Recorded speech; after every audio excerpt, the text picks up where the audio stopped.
नमस्कार बच्चों, परीक्षार्थियों और भावी अध्यापकों। एक बार फिर से हम तहे दिल से आपका स्वागत करते हैं और फिर से एक प्रश्नोत्तरी के साथ आपके पास हाजिर हूँ। पीजीटी हिंदी का मतलब पीजीटी हिंदी नहीं है। कुछ हमारे परीक्षार्थियों को संशय है कि मैडम टीजीटी में भी नहीं आएंगे क्या? ये बिल्कुल आएंगे। टीजीटी भी है और पीजीटी भी है। पीजीटी लिख दिया इसका मतलब पीजीटी नहीं है, ये टीजीटी से संबंधित भी प्रश्नोत्तर है। और आज की में तो ज़्यादातर व्याकरण के प्रश्नोत्तर है जो टीजीटी में ज़्यादा आते हैं, पीजीटी में भी आते हैं और सामान्य हिंदी में भी काम आएंगे। तो चलो देखते हैं हमारी ये प्रश्नोत्तरी जो 4 प्रश्नों के साथ है। पहला प्रश्न हमारा पीजीटी हिंदी प्रीवियस ईयर प्रश्न संग्रह को आप भूल जाओ एक बार, और सारे हमारे मित्र जो टीजीटी वाले हैं वो इसको पीजीटी को टीजीटी सोच लो अगर आपको यूँ लगता है तो। चलिए जी, पहला प्रश्न देखते हैं हम। नीलगाय में कौन सा समास है? ये तो आपको पता ही होगा। नीली है जो गाय, यानी कि गाय की विशेषता नीला होना है तो कर्मधारय समास होगा। ये समास भी मैंने बहुत अच्छे से समझा रखे हैं, बिल्कुल एक्सप्लेन करके एक विशेष नियमों के तहत और ट्रिक के साथ बता रखे हैं। मेरी वीडियो है, आप मेरे यूट्यूब चैनल पे जाके देख सकते हो, जिसमें बड़े अच्छे से डिस्क्राइब कर रखा है इनको। तो कर्मधारय यानी कि विशेष्य और विशेषण, उपमेय और उपमान, जब ये दो चीज़ होती है तो कर्मधारय समास आता है। चलिए जी आगे बढ़ते हैं। अगला है हमारा त्रिभुज शब्द में कौन सा समास है? देखिए मित्रों, ये एक बार पहले भी बात हुई थी कि जो ना त्रिभुज यानी कि 3, जब पहला पद संख्यावाचक आ जाता है, पहला पद यदि क्या हो, संख्या हो, संख्या किसी भी तरह की हो सकती है हमारी, ये पहला पद संख्यावाचक होता है तो वह हमारा समास एक ही होता है, द्विगु। लेकिन ध्यान रखना, जो संख्याएं किसी के लिए रूढ़ हो गई हो, रूढ़ का मतलब किसी के लिए निश्चित हो गई हो, जैसे मान लो अष्टभुजी है, अब 8 भुजाएं सबकी तो होती नहीं। मान लो हम देवी का कहते हैं कि वैष्णव देवी 8 भुजाएं, जिसकी चतुर्भुज है, 4 भुजाएं, सामान्य बात तो नहीं है ना, वो विष्णु भगवान की होगी। तो इस प्रकार की जब संख्याएं आती है तो वो तो किसी के लिए रूढ़ है, तब तो हमारा वो बहुव्रीहि समास में जाएगा। लेकिन जब सामान्य संख्याओं की बात होती है, पहला पद संख्यावाचक हो और विग्रह करने पर समूह या समाहार का हमारे पास जो है शब्द उपलब्ध होता है, तो क्या होता है, त्रिभुज, या क्या हो गया, 3 है भुजाएं जिसकी अर्थात कोण। ठीक है। अब चतुर्भुज में भी हम जो है ना चतुर्भुज कोण कर सकते हैं, लेकिन कोण जो ना सामान्य नहीं है। चतुर्भुज ज़्यादातर जो है वो विष्णु के लिए प्रयोग होगा, लेकिन इसका मतलब ये नहीं कि हम 4 है भुजाएं जिसके अर्थात एक चतुर्भुजा कोण, ये अगर करते हैं, अर्थार्थ कर देते हैं, तो वो बहुव्रीहि में चला जाएगा। तो इसलिए प्रथम श्रेणी का वो बहुव्रीहि समास ही रहेगा। अगला देख लीजिए, इसमें कौन सा हमारा द्विगु समास है। अगला प्रश्नोत्तर देखते हैं क्या है। महात्मा शब्द में कौन सा समास है? अब समास का विग्रह करना आना चाहिए। समास की परिभाषा यही है कि दो समस्त पदों, 2 या 2 से अधिक समस्त पदों के मेल से एक जो 2 या 2 के सार्थक शब्दों के मेल से जो एक समस्त पद बनता है और जिसमें कोई विभक्ति लुप्त रहती है उसको समास कहते हैं। समास का तो परिभाषा ये है। तो विभक्ति लुप्त है, अगर हमें विभक्ति निकालनी आ जाएगी तो समास भी आ जाएगा। अब महान है जो आत्मा, आत्मा की विशेषता क्या है, महान होना, तो इसमें भी विशेष्य और विशेषण आ गया। तो हमारा कौन सा समास रहेगा? कर्मधारय समास। अगर मान लो कर्मधारय समास नहीं है तो फिर हम इसको क्या करेंगे, फिर हम इसको बहुव्रीहि भी कर सकते हैं, लेकिन वो विशेष श्रेणी में करेंगे। प्रथम दर्जे का एक कर्मधारय समास ही है, ध्यान देना। उसके बाद अगला प्रश्नोत्तर है हमारा प्रश्न नंबर 4। प्रतिदिन शब्द का समास विग्रह कीजिए, यानी कि हमें इसकी विभक्ति निकालनी है प्रतिदिन में। अब प्रतिदिन का यदि विग्रह करेंगे तो क्या करेंगे हम, इसका करेंगे या तो प्रत्येक दिन करेंगे, या हर दिन करेंगे, या प्रतिदिन करेंगे, या दिन प्रति करेंगे, यानी कि इस प्रकार है। तो हमें नीचे देखना है दिन व ना, ये भी नहीं होगा। दिनम प्रति, ये संस्कृत का आ गया। दिनम हिंदी में तो नहीं होता, हिंदी में तो प्रतिदिन होता है, ये मैं आ गया, तो इसलिए ये इस प्रकार है। दिनम ये भी नहीं आएगा। दिन ये भी नहीं आएगा। तो ये आएगा दिनम प्रति, यानी कि प्रत्येक दिन, हर दिन, ये भी इसका आ जाएगा। ठीक है। अगर प्रतिदिन, ये प्रति जो है वो क्या अव्यय है, और ये प्रति के कारण ही इसकी पहचान हो रही है। तो जिसमें प्रथम पद अव्यय होता है वो हमारा कौन सा समास होता है? अव्ययी भाव समास होता है। उसके बाद अगला देख लीजिए, हमारा 5वां जो है वो क्या कहता है प्रश्न। बिहार की राजधानी पटना किस बोली क्षेत्र के अंतर्गत आती है? यानी कि पटना में कौन सी बोली बोली जाती है? मैथिली, भोजपुरी, मगही, अंगिका। अब देखिए, पटना की बोली देखनी है हमें, वहाँ मगही बोली जाती है। ये मैथिली, भोजपुरी और मगही तीनों जो है वो किसकी है? ये बिहारी की, इसकी बिहारी हिंदी की तीनों है ये। तो ये इसमें वहाँ पर पटना में कौन सी बोली जाती है? मगही बोली बोली जाती है। उसके बाद अगला चलिए 6ठा प्रश्न देखते हैं। खड़ी बोली की पहली रचना कौन सी है? प्रेम सागर, नासिकेत्योपाख्यान, ढोला मारूदा दूहा और रशिया। अब ये जो है ना प्रश्न हमारा स्पष्ट नहीं है, खड़ी बोली की पहली रचना कौन सी है? या तो इनमें से पहली बोली पूछी जाए तो फिर ये आ जाएगा नासिकेतोपाख्यान। लेकिन अगर मान लो पहला महाकाव्य पूछा जाए या क्या है, ये इस प्रकार ये ढोला मारूदा दुहा अपभ्रंश का हो जाता है। तो अगर मान लो सीधी सीधी बात पूछी जाए, नासिकेतोपाख्यान जो है वो इनमें से तो सब में यही है। चलिए जी आगे देखते हैं। पश्चिमी हिंदी के अंतर्गत कौन सी बोली नहीं आती? यानी कि इसमें से देखिए 4 जो है हमारी, इसमें पश्चिमी हिंदी की एक कौन सी नहीं आती। लेकिन यहाँ तो प्रश्न ही कुछ उल्ट पुल्ट दिया हुआ है, ये सही नहीं है, प्रश्न ही गलत है। क्यों है? देखिए 2 बार छत्तीसगढ़ी, 1 बार छत्तीसगढ़ी, 1 बार 2 बार छत्तीसगढ़ी रिपीट होगी। अब कोरवी जो है वो पश्चिमी हिंदी की है, बुंदेली पश्चिमी हिंदी की। उसके अलावा पश्चिमी हिंदी की 5 बोलियां हैं। एक हमारी खड़ी बोली को तो कोरवी कहते हैं, ठीक है, ब्रज भाषा है और कन्नौजी है। तो अब जब इनकी बात आती है, हरियाणवी है यानी कि बांगरू भी कहते हैं जिसको। अब इनमें से जो ना अगर एक जगह छत्तीसगढ़ी होती तो छत्तीसगढ़ी उत्तर आ जाता। तो इसका उत्तर यदि हम देखें तो ए और डी दोनों रहेगा, ठीक है।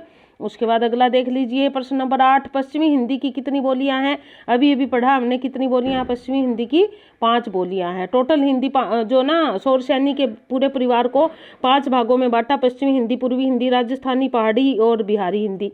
अब सबकी जो ना अलग अलग है। पश्चिमी की 5 है, पूर्वी की 3 है, राजस्थानी की 4 है, फिर पहाड़ी की 3 और फिर बिहारी की। इस प्रकार करके कुछ 18 बोलियां बनती है हमारी। हमारे कुछ मित्रों को संशय है कि बोलियां 22 होती है। ऐसा नहीं है बच्चों, 22 बोली नहीं होती। जो हिंदी सौरसैनी परिवार की बोलियों का अगर हम जिक्र करें तो 18 बोलियां हैं। 22 हमारी राष्ट्रीय भाषाएं हैं जो संविधान के अंतर्गत मान्यता जिनको मिली है, यानी कि संविधान की अनुसूची 8 के अंतर्गत जिनको राष्ट्रीय भाषाओं का दर्जा दिया गया है, राष्ट्र यानी कि हमारे संविधान ने जिनको स्वीकार किया है वो है 22 भाषाएं। ये है पश्चिमी हिंदी, पूर्वी हिंदी, ये बोलियां हैं हमारी 18। तो इस संशय को थोड़ा सा आप उम्मीद है कि आपको स्पष्ट हो गया होगा। चलिए आगे बढ़ते हैं। आगे बढ़े इससे पहले उम्मीद है आपने लाइक कर दिया होगा, शेयर भी कर दिया होगा। अगर नहीं करा तो जल्दी से लाइक करें और शेयर करें। और चलिए आगे बढ़े, आगे बढ़िए। देखते हैं हमारा 9वां प्रश्न। 9वां प्रश्न जो है वो क्या है? बनारसी किसकी उपबोली है? अब बनारसी यानी कि बनारस में बोली जाने वाली भाषा को हम बनारसी भाषा कहेंगे, यूं ही लगा सकते हैं बनारसी। अब ये पूछा गया किसकी बोली है? बुंदेली, छत्तीसगढ़ी, बघेली और कन्नौजी। अब बनारस में जो है यदि हम लें तो भोजपुरी बोलियां बोली जाती है। बनारस का जो क्षेत्र है भोजपुरी का क्षेत्र है। यहाँ भोजपुरी तो कहीं दे नहीं रखी, या कोई भोजपुरी की कोई और दे देते तो भी हम समझ लेते, तो ले कोई नहीं दी हुई है।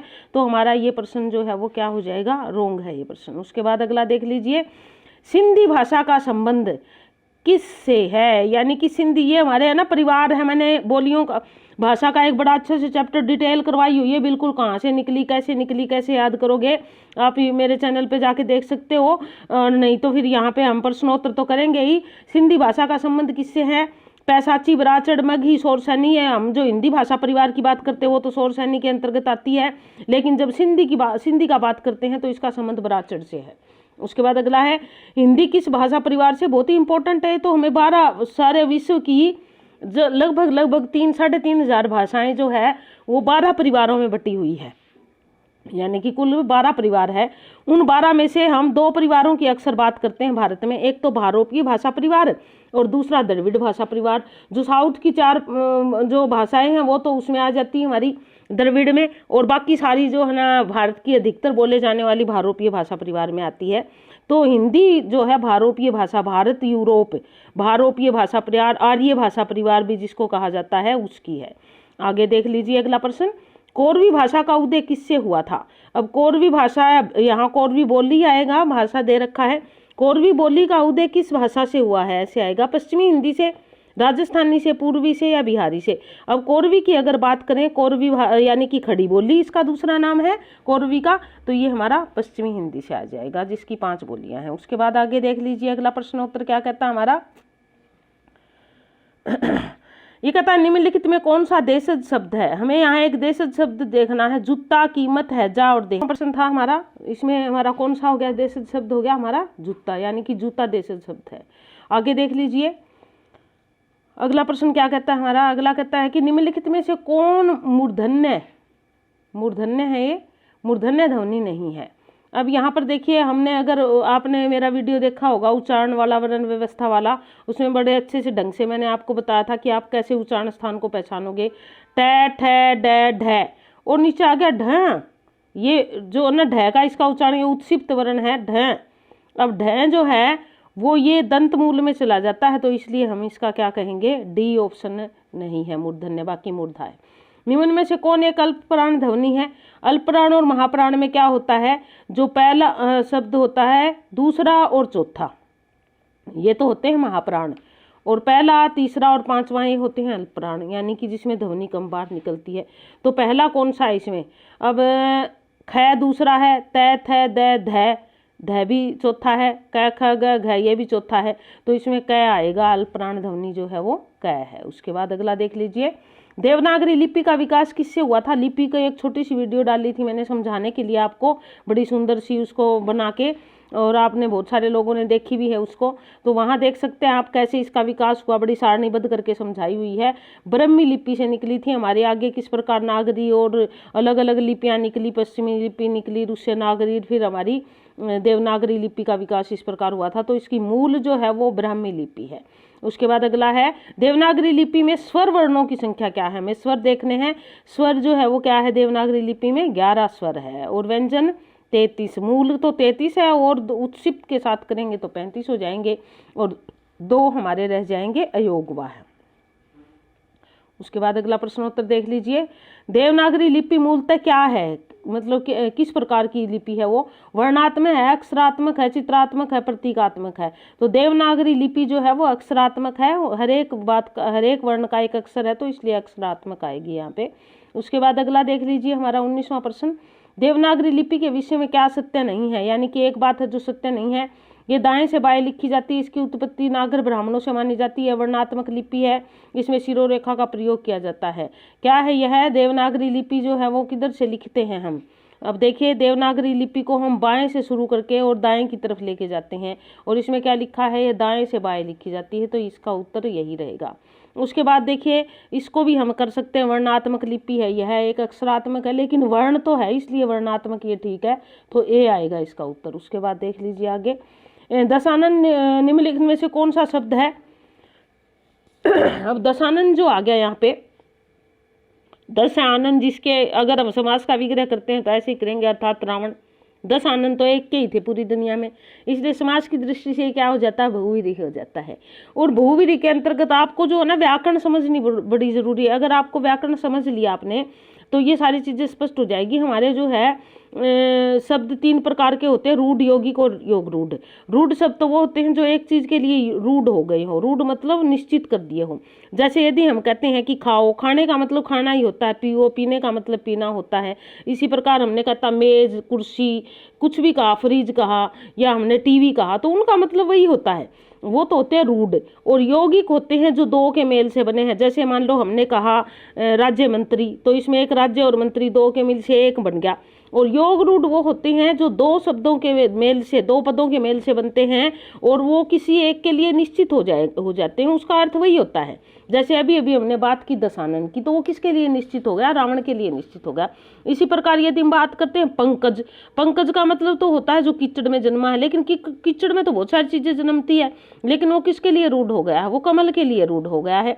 इसी प्रकार हम और जलद, जल देने वाले तो बहुत सारी चीजें होती है, धरती में हैंडपंप लगा दे उससे भी जल निकलता है, जो न ट्यूबवेल से भी जल निकलता है, टुंटी से भी जल निकलता है। जल देने वाला कौन है, बादल के लिए रूढ़ हो गया। तो इस प्रकार के जो शब्द होते हैं वो होते हैं योग रूढ़ शब्द। तो इसका भी एक दशानन का आएगा योग रूढ़। उसके बाद अगला देख लीजिए, तोता डाली पर बैठा, इस वाक्य में कौन सा कारक पूछे गए हैं। तो में पर क्या होता है, में और पर योजक जो है दोनों, में और पर, ये किसके है, ये आधार, आधार क्या है, अधिकरण, यानी कि अधिकरण के है ये योजक। तो इसलिए ये क्या आ जाएगा, हमारा सी ऑप्शन आ जाएगा, अधिकरण कारक। उसके बाद अगला देख लीजिए 22वां प्रश्न हमारा। 22वां प्रश्न क्या है, साधु आ रहे हैं, वाक्य में साधुओं का वचन निर्धारित कीजिए, यानी कि एक वचन है या बहुवचन है।